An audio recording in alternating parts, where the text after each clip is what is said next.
In today's video, I will walk you through how to record owner contributions in QuickBooks Online. To get started, simply tap the link in the description to create your free account.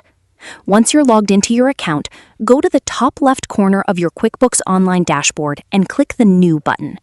From the menu that appears, select Bank Deposit. Next, choose the account where the deposit will land. Select the appropriate account to make sure the contribution is recorded in the correct place. Now, select the source of the funds. For an owner contribution, use the Shareholder Contributions account. If this account has not been created yet, click Add to create it. When setting up the new account, set the account type to Equity. For the detail type, select Owner's Equity. Check that these details are entered correctly, then click Save. Return to the deposit setup and select the newly created Shareholder Contributions account as the account from which the deposit will originate.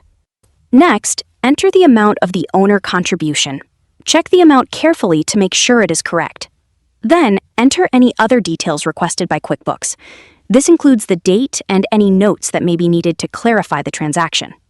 Review the information you've entered and make sure everything is correct. Once all the details have been entered, click Save. QuickBooks will then record the owner contribution and reflect it in your financial records. If you are setting up the Shareholder Contributions account for the first time, make sure the account type is set to Equity and the detail type is set to Owner's Equity before saving the account. That's all there is to it. Thank you for watching and see you in the next videos.